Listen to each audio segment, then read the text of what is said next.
We're going to spend the next hour touring homes along the American Riviera, also known as Santa Barbara, California. We'll find out why former entertainment reporter Rona Barrett gave up a glamorous job in Hollywood to build a life and home near Santa Barbara. Discover the soft, pearly colors that make this home sparkle for one of the country's top designers. And see how the fabrics and colors of India transformed an elegant villa into an exotic Casbah.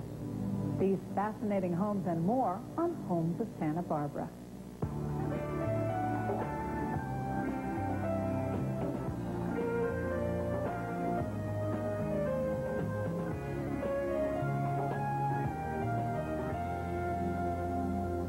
Welcome to Homes of Santa Barbara. I'm Nancy Glass. Imagine a place where the sun shines 300 days a year. It's never too cold, never too hot. There's a mountain range on one side and an ocean on the other. The beaches are beautiful, and everything you plant in your garden actually grows. Sound like paradise? To the people you're about to meet, that's exactly what Santa Barbara is. Our next guest often dreamed of owning a beautiful Santa Barbara estate. So when a chance to purchase one actually came up, Peter Kavoyan jumped into 15,000 square feet, a daunting number even for a designer. But after a while, Peter adjusted to all that space. And you know what? He kind of liked it. Initially, when we bought the house, I thought, gosh, who could ever use that much square footage? But actually, I use it all. Designer Peter Kavoyan is now simpatico with his 1922 Spanish colonial estate in Montecito, a community of beautiful homes and magnificent gardens a few miles south of Santa Barbara. The exterior of the house has formal European gardens that are consistent with the architecture. The swimming pool area is a classic 1920s fully tiled swimming pool. It really has a tremendous amount of grace and elegance in its simplicity. As much as Peter Kavoyan and his partner were taken with the grounds of the property when they first saw it in 1995, it was the inside that really sold them. Wide vestibules and archways, and a 20-foot dome ceiling in the living room reminiscent of castles in Spain. That's one of the wonderful architectural embellishments and elements of a true Spanish colonial house. The ceilings are all high, they have interesting detail, and we were able to bring in some wonderful local artists to actually paint the ceilings. Peter oversaw a 4-year renovation on the property, taking it down to the studs, then restoring it to its original splendor. One of the first spaces he tackled was the living room. It has a fascinating history as a 1920s silent movie theater, which means it was built without windows, so Peter had them installed. We wanted to make sure that those windows looked original, so we had them fabricated by hand, consistent with how they would have done it in the 1920s. In spite of the home's palatial qualities and elegant feel, Peter wanted to make sure it was also comfortable and welcoming. This house is, I think, a very homey house. We wanted to make sure the architecture was right. We wanted to fill the spaces with beautiful original artwork and put it together in a pleasing way. That was our priority, so it feels like home to us and to our friends. The living room is divided into separate seating areas for entertaining, games, or a fireside chat. The 2 chairs in front of the fireplace are 2 of my favorites. They're 18th century frames that are really large size, and I just really love them. So I wanted to make sure that they were upholstered in something really special.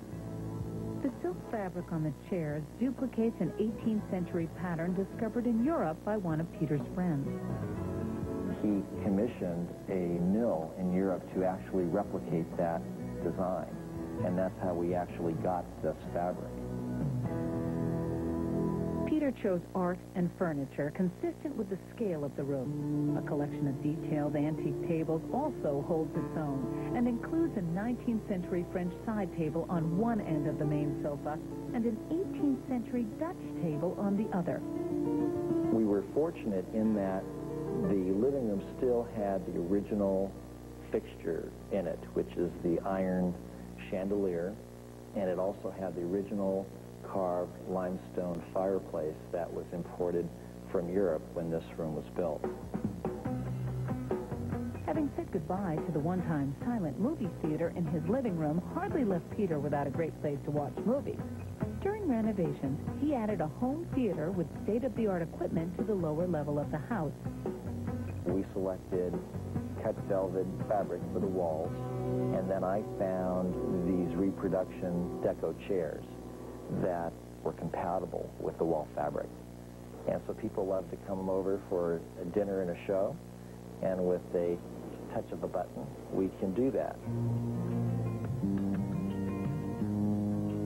An avid auction and estate sale shopper, Peter sometimes creates entire rooms with his finds. A solid slab marble table with a hand-forged iron base was discovered at an estate sale near Los Angeles and got the design ball rolling in the formal dining room. The dining room was one of the first things that sold us on the house. We like to entertain, and it's large enough to handle a large number of people. You can seat up to 24 people in the room. An 18th century European rug sparked the luxurious mood in the guest suite, sometimes called the Gold Room. Walking through the door is like stepping into a Parisian salon. Everything a guest could possibly need to feel pampered is here, including silk bed coverings, the fabric for which took several months to arrive from France. It was worth the wait. We just think it really looks great there.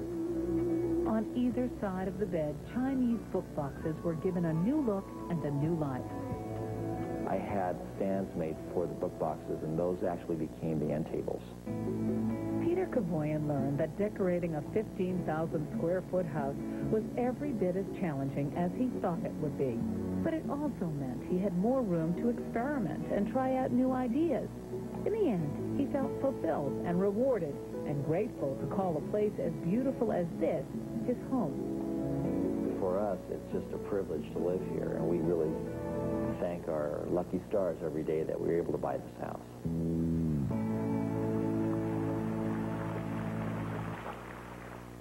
There's more to come on this special tour glass.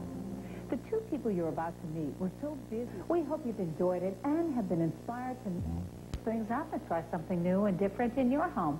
I'm Nancy Glass. Thanks to our guests in Santa Barbara, and thank you for watching.